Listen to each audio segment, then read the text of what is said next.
টাকাকে জিজ্ঞেস করেছিলাম, টাকা, তুই তো শুধুমাত্র একটা কাগজ।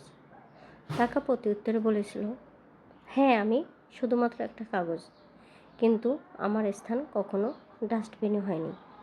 যেখানে কাগজ টাকা, তার স্থান ডাস্টবিনে হয় না, কিন্তু মানুষের স্থান ডাস্টবিনে হয়ে যাচ্ছে।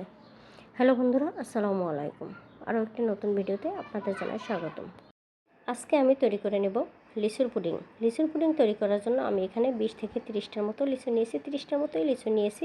লিচুগুলো ধুয়ে পরিষ্কার করে লিচুগুলোর খোসা ছাড়িয়ে নিয়ে আমি বিচি থেকে আলাদা করে নিয়েছি।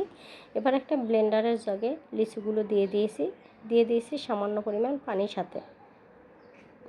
আমি এবার ব্লেন্ডারের জগে লিচুগুলো ব্লেন্ড করে নিয়েছি। ব্লেন্ড করে নিয়ে আমি লিচুটা সেঁকে নিয়েছি। লিচু যে ব্লেন্ড করে নিয়েছি সেটা আমি সেঁকে নিয়েছি। সেঁকে চুলো একটা প্যান বসিয়ে তাতে আমি সেই লিচুর জুসটা দিয়ে দিয়েছি। লিচুর জুসটা দিয়ে তার ভিতরে দিয়ে দিয়েছি আমি 1 টেবিল চামচ পরিমাণ আগার দিয়ে আমি লিচুর জুসের সাথে ভালো করে মিশিয়ে দিয়েছি। এরপর দিয়ে দিয়েছি আমি স্বাদ মতো চিনি। আমি এখানে 2 টেবিল চামচ পরিমাণ চিনি দিয়েছি।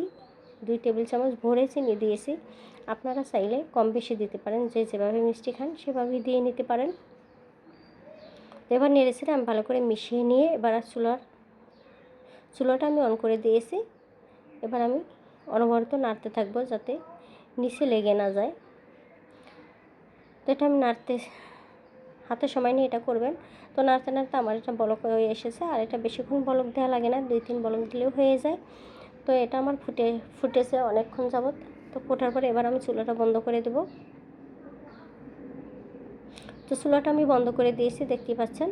এবার এটা আমি একটা বোলের ভিতরে ঢেলে নেব। চুলাটা বন্ধ করে সাথে সাথে আমি একটা বোলের ভিতরে ঢেলে নিয়েছি। তো ঢালার পরে এটা কিছুক্ষণ আমি ফ্যানের নিচে রেখে ঠান্ডা করে নিয়েছি। এর ভিতরে আমি আরও আস্ত কয়েকটা লিচু ছিলে টুকরো টুকরো করে কেটে সেই লিচুগুলো আমি এই লিচুর জুসের ভিতরে দিয়ে দিয়েছি। এটা লিচুর জুসের সাথে মিশে কিছুটা আস্তে আস্তে থাকবে। খাবার সময় মুখে সাবান পড়লে বেশ ভালো লাগবে, তার জন্য আমি আস্ত কিছু লিচুও দিয়ে দিয়েছি।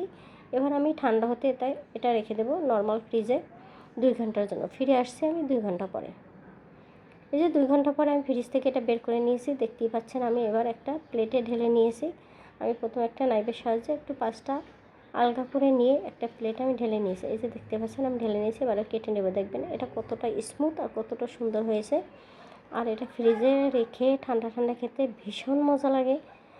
তো আপনারাও বাসায় এটা ট্রাই করে দেখতে পারেন। আমার ভিডিওটা যদি ভালো লাগে অবশ্যই লাইক কমেন্ট শেয়ার করতে ভুলবেন না। Thank you for watching.